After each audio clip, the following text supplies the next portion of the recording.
Pengertian dan hakikat isu kebijakan pendidikan. Isu adalah hal yang terjadi baik di dalam maupun di luar organisasi yang apabila tidak secara langsung ditangani, maka akan memberikan efek negatif terhadap organisasi tersebut. Kemudian kebijakan pendidikan adalah suatu sikap dan tindakan yang diambil dari seorang dengan kesepakatan kelompok pembuat kebijakan sebagai upaya untuk mengatasi masalah atau persoalan dalam pendidikan. Jadi, isu kebijakan pendidikan adalah suatu hal yang terjadi dan tersebar di masyarakat mengenai kebijakan pendidikan yang menimbulkan masalah yang serius dalam kebijakan pendidikan.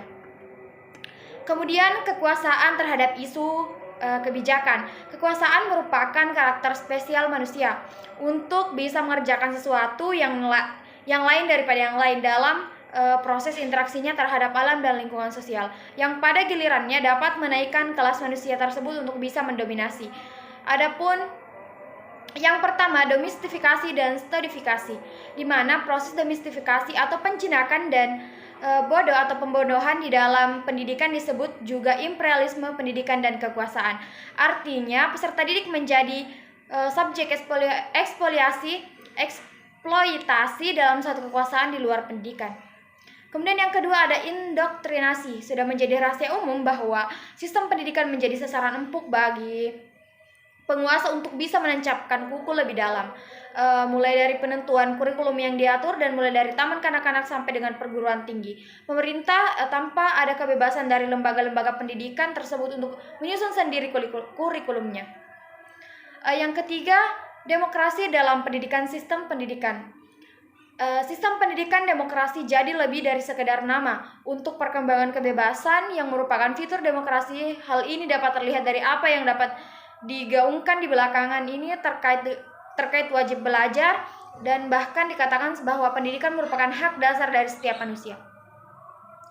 Yang keempat, integrasi sosial. Integrasi sosial merupakan modal budaya yang sangat ampuh oleh suatu masyarakat di dalam melanjutkan kehidupan masyarakat yang ketiadaan modal biaya akan sangat tidak menguntungkan atau rentak ke disintegrasi pada waktu mengalami krisis. Kemudian ada meta-analisis dan isu kebijakan. Meta-analisis adalah suatu bentuk penelitian kuantitatif yang menggunakan angka-angka dan metode statistik dari beberapa hasil penelitian untuk mengorganisasikan dan memanggil informasi sebanyak mungkin dari data-data primer yang diperoleh. Adapun kelebihannya, yang pertama, meta-analisis memungkinkan mengkombinasikan berbagai macam hasil penelitian dengan cara yang kuantitatif. Kemudian yang kedua, mampu menggambarkan hubungan antar penelitian dengan baik sehingga dapat mengatasi adanya perbedaan hasil antar penelitian.